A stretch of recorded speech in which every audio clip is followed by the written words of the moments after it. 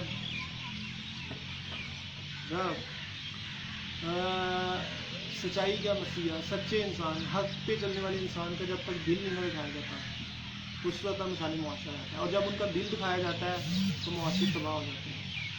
تاریخ شاہد ہے, تاریخ گواہی دیتی ہے, تاریخ کے اوراق ہم الٹ کے دیکھتے ہیں تو ہمیں اس چیز کا احاطہ ہوتا ہے کہ فاشنس کے بگاڑیوں نے ایسے شخصیات جن کو حقیقت پہ مبنی علم دیا گیا تھا اور جو انسانیت کے لیے بہترین تھا وہ ان کو جھٹلاتے ہیں اور ان کی قتل و غارت کرتے ہیں. بہت سارے انبیاء کو شہید کیا گیا, بہت ساری قوموں پہ عذاب بھی نازل ہو گئے. واقعہ کربلا بھی دیکھیں تو ایک طرف جو تھا وہ پروپیگنڈا یزید نے کیا تھا، جو معلومات تھی وہ صحیح معنوں میں پھیلائی نہیں جا رہی تھی، اور کوفہ والوں نے بھی سچ نہیں بولا تھا، حقیقت کیا ہے وہ بھی انہوں نے بھی جذباتی طور پہ یا جس طرح بھی انہوں نے فیصلے کیے اور جس طرح وہ بھی بدل گئے آپ کے سامنے ہیں. آدھے سچ کو یاد رکھیں، مفاد پرستی یا ضمیر فروشی کو یاد رکھیں. اب یہ دیکھیں گے کہ وہ عظیم شخصیت، اب وہ میں بات کرنے جا رہا ہوں کہ مسلمانوں کا دین دنیا میں دونوں میں ناکام کیوں ہوئے. مولانا روم سے سوال کرتے ہیں علامہ اقبال کے کیوں مسلمان ناکام ہے دین دنیا میں، تو وہ فرماتے ہیں کہ جب کسی اللہ کے برگزیدہ بندے کو دل دکھاتے ہیں لوگ تو پھر اللہ تعالیٰ دنیا کو اس کے حال پہ چھوڑ دیتا ہے اور یوں پھر معاشی پہ عذاب مسلط ہو دیتے ہیں، اور معاشی میں مظلومیت، جو مظلوم ہے وہ مظلوم تو رہتے ہی ہیں، جو ظالم ہے ان کی حکمرانی و جاہری بڑھتی ہے اور معاشی میں تباہیاں جنم لیتی ہیں. اور یہ دیکھا جائے تو کیونکہ ان قوم کو اس عظیم شخصیت کو جتانے کی سزا ملتی ہے. ہزاروں سال نرگس اپنی بے نوری پہ رہتی ہے، بڑی مشکل سے ہوتا ہے چمن میں بھی داور پیدا. تو اقبال ایک بہت بڑی شخصیت ہے جن سے ان کے نظریات سے پاکستان قائم ہو گیا. واقعہ کربلا نہ پیش آتا تو ہو سکتا ہے پورے عالم اسلام، پوری دنیا میں اسلام کا پرچم لہرا جاتا اور وہ عظیم شخصیت کے قدموں کے تخیل. مگر آج دیکھیں برصغیر پاک و ہند میں بھی صوفیہ نظام کی وجہ سے ہی ہم حلقہ اسلام میں شامل ہیں. وہ امام کے جن کو صوفیہ جو امام کو اپنا حقیقی معنوں میں امام مانتے ہیں اور ان کو انہی سے درس لیتے ہوئے عہدہ طاقت دولت کے پجاریوں کو صوفیہ جھاڑتے ہوئے ان سے فیض و برکات حاصل کرتے ہوئے اپنے دل اور قلب کی اصلاح کرتے ہوئے معاشرے کو فتح کرتے ہیں روحانیت ہونے کی وجہ سے. تو لہٰذا واقعہ کربلا کے حوالے سے دیکھا جائے تو وہ کافی حد تک مسلم امہ کا جو وقار ہے وہ مجروح ہوتا نظر آتا ہے اور ایسا لگتا ہے کہ اسلام کافی حد تک محروم ہو گیا.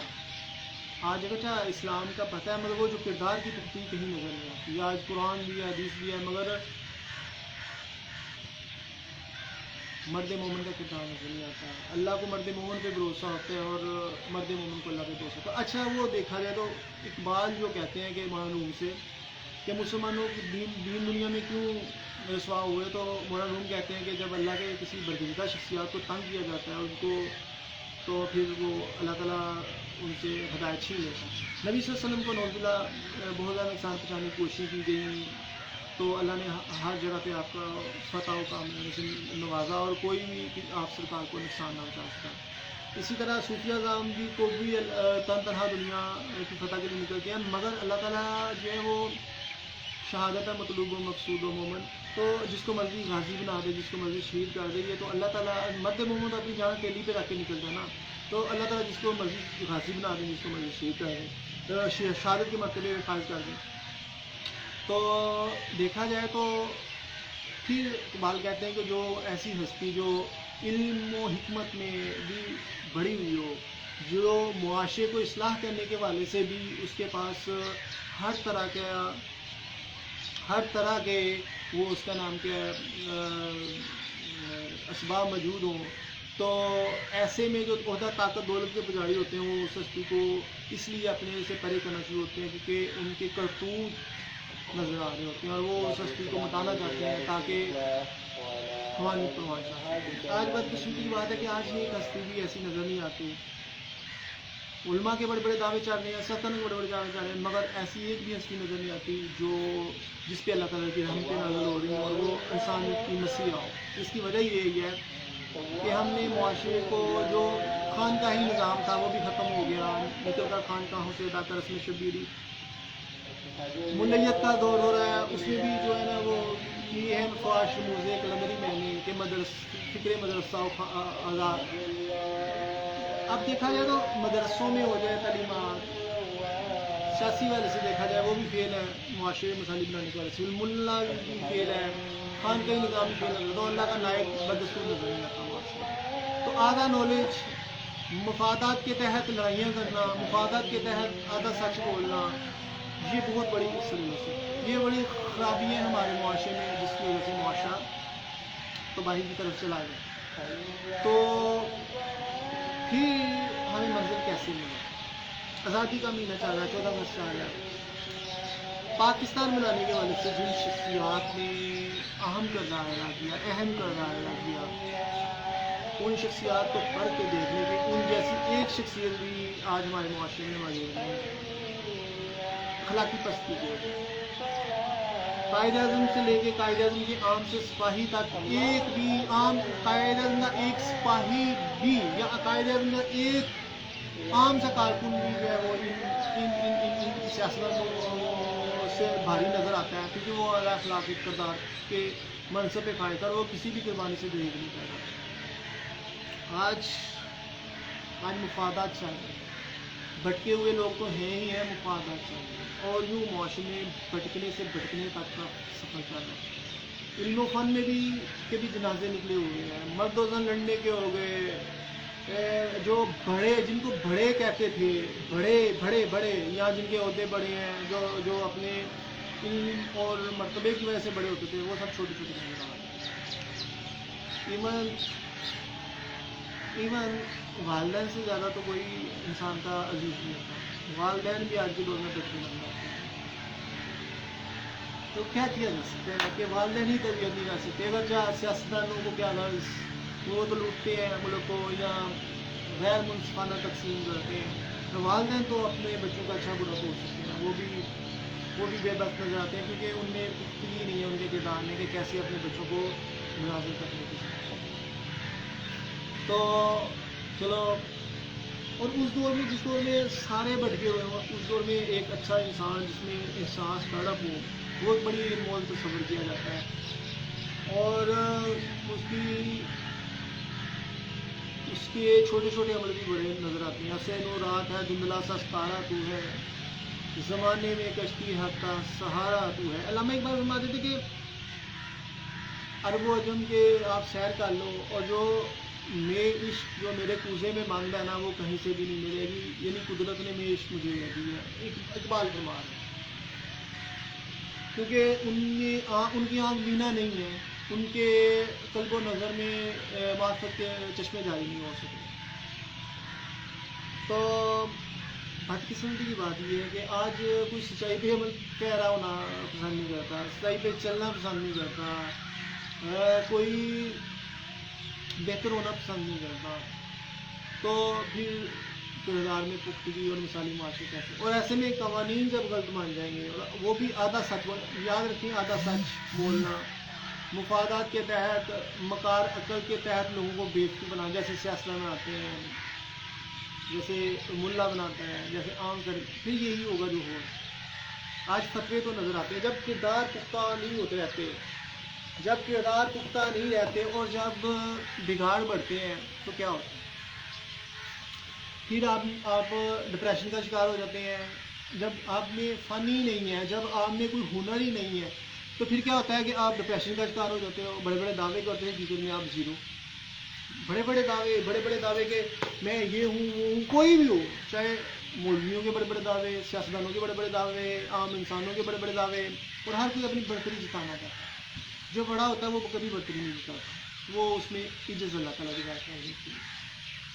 اور جو کمالات ہوتے ہیں نا، میں کہتا ہوں کوئی انسان کے پاس کمال نہ ہو، بس ایک ہی کمال ہو جائے نا کہ وہ سچ بولتا ہے اور وہ نیوٹرل ہے، تو یہ بھی بہت بڑا کمال ہے۔ سچ نہیں ہمارے معاشرے میں کوئی نہیں۔ تو آج نیگیٹیوٹی کے تحت بلیک میل ہو کے کسی کا جنڈا سیٹر بننا یہ بہت بری بات ہے، یہ حق کا تو پلیٹ فارم نہیں ہے، جیسے میں نے آپ کو بتا دیا، کہیں بھی کوئی بھی انسانی کا مسئلہ نہیں ہے، ہر کوئی لوٹنا چاہتا ہے۔ این جی اوز والے لوٹتے ہیں، آدھا سچ بول کے ہم انسانوں کے مسیح ہیں، جبکہ عام انسان 10 روپے کسی بھی کاری کو نہیں دیتے، اور این جی او والوں کو لاکھوں روپیہ پڑھا دیا جاتا ہے، اور یوں حیرت ہوتی ہے واٹ اٹ از کہ وہ بھی آدھا کھا گئے، اسٹاف کی سیلریز نکل گئی، یہ ہو گیا، فلان ہو گیا، اور غریب کو پہنچتے وہ بھی کسی کو ملا نہ ملا، یہ چیز۔ تو لہٰذا جب کردار ختم ہو جاتے ہیں نا، تو پھر دعوے رہ جاتے ہیں، اور وہ دعوے آج ہمیں معاشرے میں نظر آتے ہیں۔ پھر ایسے ہی ہوتا ہے کہ ناری لوگ پروان کرتے ہیں، نکمے لوگوں کا راج ہوتا ہے، بڑے بڑے عہدوں پہ نکمے جاہل قسم کے لوگ بیٹھ جاتے ہیں، چاہے وہ فن کے حوالے سے ہو جائیں، چاہے کسی اور نظام کے حوالے سے ہو جائے، اور جو ایسے ہیں جو خود سے آگاہی والے ہیں، اپنی صلاحیتوں سے آگاہی حاصل کرنے والے ہیں، وہ کسی کا ایجنڈا سیٹ نہیں کرتے. جو درباری نہیں ہے ان کو بڑا عہدہ ملتا ہی اس لیے نہیں ہے کہ وہ ضمیر فروشی نہیں کر سکتے. اور یہاں پہ ضمیر فروشوں کے لیے کارٹوجی حکومت کے وزیروں کی خوش آمد، دستور لے آنے دور کا آغاز. یہ ایسے ہی تھا جب پاکستان بننے جا رہا تھا تو انگریز اس کو عہدے دیتا تھا وہ ایسے لوگوں کو جو ان کے لیے ضمیر فروشی کرتے تھے اور جو قیام پاکستان کے لیے جدوجہد کرتے تھے. ان کی اخبارات بھی بند ہوتے تھے ایسے صحافیوں کے. عام لوگوں کو نقصان پہنچایا جاتا تھا تاکہ وہ لوگ پاکستان کی تکمیل کے لیے راہ معانا ہے.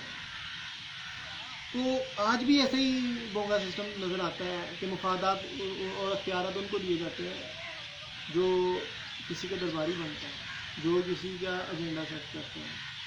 اور حق پہ چلنے والا انسان تو کبھی بھی نہ تو کسی کا ایجنڈا سیٹ کر سکتا نہ کسی بڑے منصب پہ ہو سکتا، کیونکہ اسی کو اگر منصب ملتا ہے تو اس میں تو سچائی سے پرے کام کرنا ہی نہیں ہے، اور سچائی سے پرے کام نہیں کرنا تو پھر وہ منصب اس میں رہنا نہیں ہے.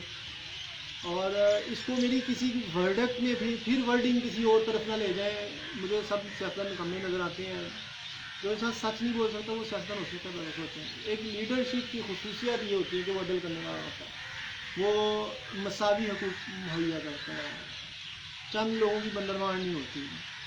عام انسان تک اس کی رسائی ہوتی ہے کہ وہ اس سے کوئی بھی سوال کر سکتا ہے کسی بھی حوالے سے، اور اس کا جواب دہ سمجھتا ہے عوام کو عوام کے سامنے خود کو. مگر ادھر ایسا نہیں ہے. ادھر تو اداروں کے سامنے، انصاف کے اداروں کے سامنے کوئی جو ہے وہ خود کو جواب دہ نہیں سمجھتا، بلکہ سوشل میڈیا ٹیمیں بھرتی کی جا رہی ہیں، گالیاں نکلوائی جا رہی ہیں. وہ کلا ایسا ایشو ہے، اور جس طرح ایک غلط قسم کا تصور ٹرینڈ سیٹ کی جگہ استغفر. تو میں تو چونکہ اصلاحی والے سے ویڈیو بنا رہا ہوں تو مجھے بہت دکھ ہوتا ہے جب کتے کے بچے کو آپ بکری کا بچہ ثابت کر دیں، بکری کے بچے کو آپ ہند کا بچہ ثابت کر دیں، کوے کو آپ شین ثابت کر دیں. یہاں رکھ دے جاتے ہیں. سچ بولیں. مجھے بڑی خوشی ہوتی ہے کوئی کہ ناصر میں کوئی کمال نہیں ہے تو میں کہتا ہوں شکر ہے الحمدللہ میں نے ایک کمال کو میں سچ بولتا ہوں. مگر جب کہ میں دیکھوں تو میں بڑا خوش فہمی کا شکار ہوئی ہے حقیقت. میں کہتا ہوں میں بہت اچھا کر سکتا ہوں، سنگنگ بھی کر لیتا ہوں، اینکرنگ کے والے سے چاہے وہ مورننگ شو ہو چاہے دوسرے ہو بھی. اب میں ایک لفظ بھی اگر میں ویڈیو بناتا ہوں تو میری ابھی 3 دن سے میری ویڈیو کس چیز پہ چل رہی ہے؟ ہٹ درمی پہ، خواہش نفس کا غلامی پہ، آپ اپنی خواہشات کی غلام ہو. ابھی 3.5 ویڈیو میری ایک ہی لفظ پہ باندھی ہے کردار سازی کے والے سے. جو میں کام کر رہا ہوں بڑی انمول اپنی طرف سے ویڈیو بنا رہا ہوں تاکہ ایک جو کچھ اپنے آپ کو بہتر بنانا چاہتے ہیں وہ اس سے فائدہ حاصل کر سکیں. تو لہٰذا میں میری خوش فہمی سمجھ رہی ہوں. اب میں چاہتا ہوں کہ میں کپل سنیما کی طرح کوئی شو کروں. تو اگر مجھے اچھا کوئی شو ملتا ہے تو میں کروں گا لازمی. میں خود بھی اس کا اسکرپٹ لکھوں گا، خود بھی اس کو ڈیزائن کروں گا. میں نے لکھا بھی تھا مگر میرے معیار کے مطابق جو ہے وہ کبھی وہ اب جتنے پاکستان میں ہو رہے ہیں یہ شو وغیرہ مجھے نہیں اچھے لگتے کیونکہ یہ سب نے ایک ہی ٹرینڈ پکڑ لیا. تھوڑا سا کپل شرما کی طرح بھی نہیں ہوگا، وہ اس سے مختلف ہوگا. مگر ٹرینڈ یہ مجھے بڑا مایوب سا لگتا ہے کہ ایک جو جناب جو مین لیڈ کریکٹر ہے وہ ایسے بیٹھا ہوا ہے چیئر پہ اور بڑا سستی پڑی ہوئی. نہیں، انرجیٹک ہونا چاہیے، کوئی کامیڈی کوئی اس طرح کا اس کو میں خود کوئی گیٹس ہونے چاہیے. اس وجہ سے سچ میں بات کر رہا ہوں. یہ نہیں کہ جناب بونگیاں لگ رہی ہیں، بولا اسے جا نہیں رہا، نہ اس کو فن کا پتہ ہے. یہ اب کامیڈین بٹھائے ہوئے ہیں تو وہ ایکسٹرا نہیں ہونی چاہیے. اس کی مزاحی جو صفت ہے یا جو سینس ہے وہ بہت ہائی ہونی چاہیے. اس کے علاوہ مختلف ابیلٹیز ہونی چاہیے. پھر یہ چیزیں ہوتی ہیں نا. تو میں کبھی بھی اپنے معیارت سے نہیں بھی نہیں گیا. بہت سارے مجھے یوٹیوب پر بھی کہتے ہیں، یوٹیوب والے بھی کہتے ہیں یار میرے لیے پروگرام کر لو، آپ کو پیسے مل جائیں گے، یہ وہ فلانی. میں کہتا نہیں یار میں نہیں کروں گا، میرا مزاج نہیں سیٹ ہوتا کسی بھی کنٹینٹ سے نا. تو کہتا ایکٹیویٹی والے سے میں سوچتا ہوں کہ میں اپنا پروڈکشن ہاؤس بناؤں. اگر میرا انویسٹر مل جائے تو میں اپنی ہی لکھی ہوئی ڈرامہ فلم کی اسٹوریوں سے اگر میں معاشرے کو بہتر کر سکتا ہوں اس میں ایکٹ بھی کروں گا مین لیڈنگ رول کے طور پہ. اس کا نام کیا ہے، سنگ بھی کروں گا اور انشاءاللہ اس پہ اسٹوری پہ بھی کام ہوگا اور ویری گڈ. اور اس میں جو کافی حد تک ڈائریکٹر جو ہوتا ہے وہ پروفیشنل ڈائریکٹر تو ہے ہی ہے، مگر کچھ چیزیں ایسی میں کریٹیوٹی کے حوالے سے سینس کا جو ایٹماسفیئر کریٹ کرنا چاہتا ہوں وہ بھی اسکیچ میں کھینچوں گا تاکہ ایک جدت آئے ہمارے ڈرامہ فلم میں، تاکہ ہم معاشرے کی اصلاح کے لیے کچھ کام کر سکیں. کیونکہ جتنا ڈرامہ فلم نے معاشرے کو بگاڑا ہے اب یہ ایک اکیڈمی کا درجہ اختیار کر گیا ہے.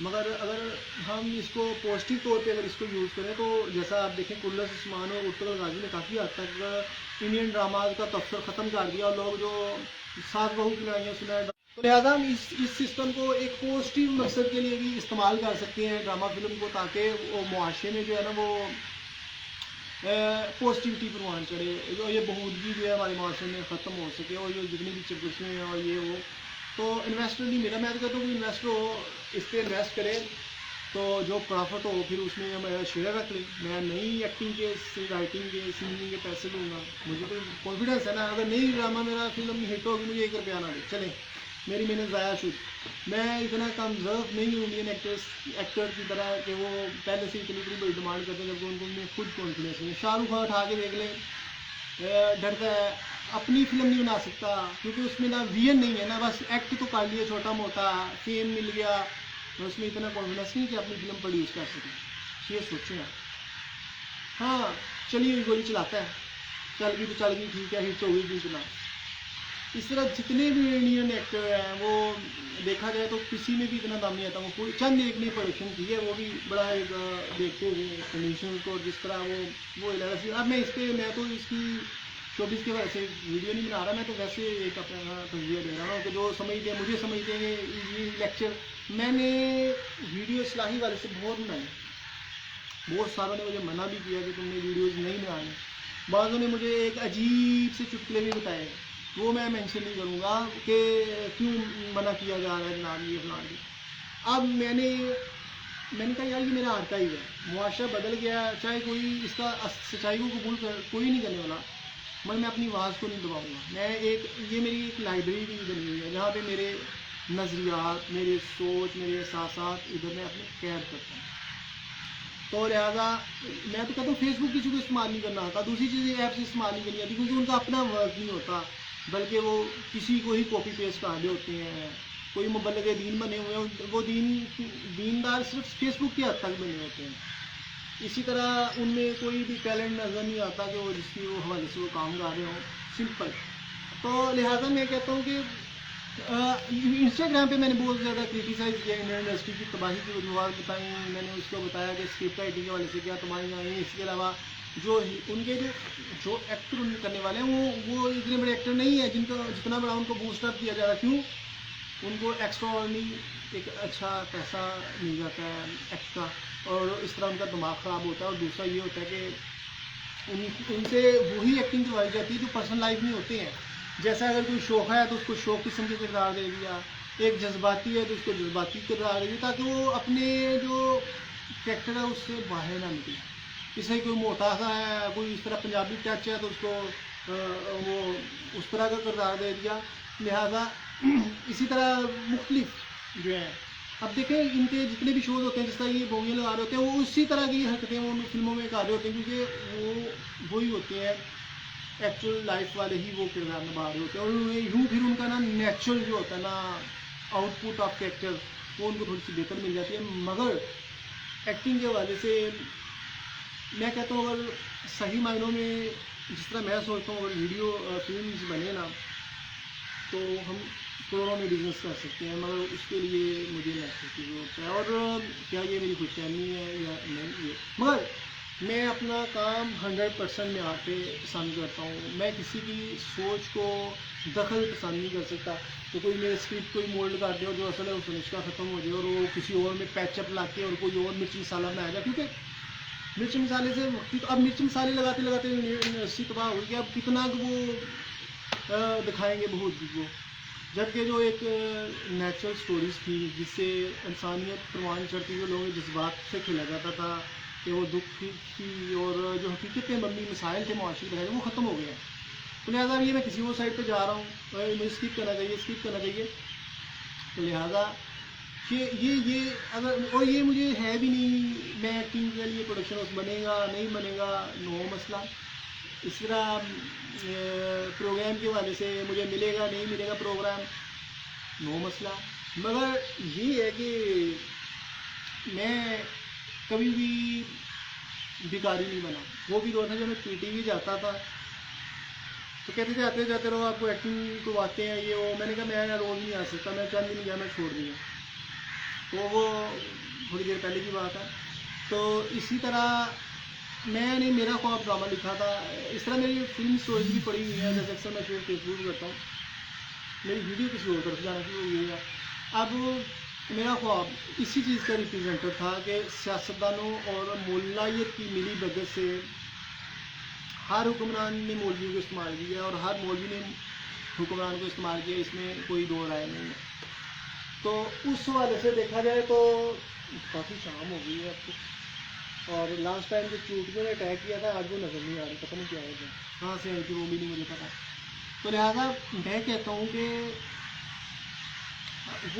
وہ چیز دکھائی گئی ہے کہ کیسے ایک واقع کربلا بھی یہی تھا نا، بے معنی قسم کے ملا، جاہل ملا نے پرمڑ دیے ہوئے تھے، تم طاقت وارو یزید تم جو مرضی کرو. اسی طرح آج کا بھی یزیدی نظام اسی وجہ سے ہے نا کہ غلط قسم کے سیاستدانوں کو فتوے دیے جاتے ہیں اور ان کے لیے حکومتیں بنانے کی راہ مار کی جاتی ہے، جبکہ وہ ملا اس قدر کم ضعف ہوتا ہے کہ وہ سیاستدان کی اخلاقی تربیت کرنے سے قاصر ہوتے ہیں. اور تمام سیاستدانوں نے مولوی پالے ہوئے ہیں، یہ کسی سے ڈکی چھپی نہیں. اور وہ کہتا ہے کسی کے پاس مولوی نہیں تو میں بتا دوں گا کسی کے پاس کوئی مولوی نہیں. آپ کسی ایک کوئی ریپرزینٹ کر کے کسی پہ یہ میرا بات نہ تھوپ دینا کہ اس کے خلاف کسی کو تنقید کیا ہے. تو لہٰذا پھر یوں معاشرے میں بگاڑ جنم جاتے ہیں. اور اسی چیز کو پریڈکٹ کیا تھا میں نے کہ اقبال کا شہین اور ایک مولوی اور ایک سیاستدان کا کردار، اور اقبال کا شہین کیسے ریئیکٹ کرتا ہے. اور اس طرح ایک جنگ جاری ہوتی ہے اقبال کے شہین میں، ملا میں اور سیاستدان میں. ملا اور سیاستدان کی آپس میں بنی ہوئی ہے. تو اقبال کا شہین جب معاشرتی بگاڑ کو دیکھتا ہے تو وہ کیسے ریئیکٹ کرتا ہے اور کیسے وہ نشاندہی کرتا ہے اپنے کردار کے ذریعے. اور یوں کلیشز اور تضادات جنم لیتے ہیں اور اسٹوری اپنی اور کہانی جو ہے وہ پیک کی طرف جاتی ہے اور معاشرے میں جو ہے نا ایک عجیب سی چپلشیں اور جنگ جاری شروع ہو جاتی ہے. اور اقبال کا شہین کیسے اوور کم کرتے ہوئے معاشرے میں اپنا تسلط قائم کرتا ہے. یہ ایک الگ اسٹوری اور بڑا اچھا اسکرپٹ لکھا تھا میں نے، کیونکہ یہ بڑی ہائی پیریڈ ہوتی ہے جب آپ اکیلے ہوتے ہو. اکیلے اب ہو کھوتا جاہل ناہل کی طرف نہ لے جائیں میری بات. پھر صوفی اعظام اکیلے ہوتے ہیں، اس میں حکمت بنائی ہوتی ہے، وہ سچے ہوتے ہیں. یا کسی گدھے بھیڑیے بکریے درندہ سی انسان کے ساتھ طرف نہ لے جائیں جو جس کو بات کرنی آتی نہیں اور وہ کہے گا کہ میں اکیلا ہوں، میں سچا ہوں، جھوٹا. اب وہ کسی اور طرف نہ میری بات لیتے. اب وہ اقبال کے شہین کے حوالے سے میں بات کر رہا ہوں. تو پھر وہ کیسے اس کا نام کیا وہ سوسائٹی کا تسلط جماتا ہے اور کیسے وہ معاشرے کی اصلاح کرتا ہے. تو اب میں آپ سے اجازت چاہوں گا. دیکھیں بہت زیادہ شام ہو گئی ہے اور دیکھیں اب کچھ بھی نظر نہیں آ رہا. اور یہ جو میں ادھر بیٹھا ہوں نا، یہ جھیل ہے ہماری، یہ ایسے تو جھیل ہے اور ایسے اس کا نام کیا ہے. میں یہ شیئر کرتا ہوں آپ سے. تو اس کے ارد گرد پانی ہے، ایک پل ہے چھوٹا سا، اس کے کو گزر کے ہم باہر میں جاؤں گا. تو میں نسیم اجازی کی کتابیں پڑھتا تھا یا جزیروں کا تصور. تو یہ ایسے لگتا ہے جیسے میں کسی جزیرے میں آ گیا ہوں، مگر یہاں پہ پانی کم ہے. ویسے وہ میں تو ہر طرف سمندر ہوتا ہے اور چھوٹا سا ٹیلا ہو جاتا ہے. یا ایسے ہوتا ہے کہ چلیں میں کیا بتاؤں آپ کو، یا ایسے وادی ہوتی تھی جناب. تو ادھر سے کوئی ابھی لشکر نکلے گا اور حملہ آور ہو جائے گا اور جناب ادھر فائٹ شروع ہو جائے گی جیسے پرانی کہانیوں میں ہوتا تھا جناب. تو ادھر آبادی کو نشان پہنچا جا رہا ہے ٹیلے کی کہ جو بادشاہی ہے. مثلاً جو ایک پانی پہ ایک جو چھوٹا سا خشک خطہ ہوتا ہے اس پہ حملہ آور ہوتے ہیں کچھ لوگ. تو یہ ایک عجیب سی کہانی تھی مثلا کہ جہاں پہ ہر طرف پانی پانی اور جہاں پہ چند کلومیٹر پہ محیط، یہ تھوڑا سا ہے نا بالکل چند کلومیٹر محیط ہو خشک جگہ اور سراؤنڈنگ میں صرف پانی پانی ہو، سمندر ہو. تو اس پہ اگر کوئی اٹیک ہو جائے تو کیا ہوگا. وہ یہ بھی ایک اسٹوریز دیکھ چکے ہیں، موویز بھی اس حوالے سے ملتی ہیں باہر. تو اب تو میں نے کچھ ایکسٹراڈنری کا بیان لمٹ اس لیے باتیں نہیں کرنی کیونکہ وہاں پہ بھی زیادہ تر سچ بولا جا رہا ہے. انڈسٹری سے لے کے شوبز انڈسٹری سے لے کے اس کا نام کیا ہے سیاست سے لے کر سیاست سے مذہب سے عام معاشرے میں ہر کوئی آدھا سچ بول رہا ہے اور اپنے مفاد کی طرح سچ بول رہا ہے اور یوں بگاڑ رہا ہے اور بے یقینی بڑھ رہی ہے. تو اب میں آپ سے اجازت چاہوں گا، پھر ان شاء اللہ کسی نئی ویڈیو کے ساتھ آؤں گا. خدا حافظ.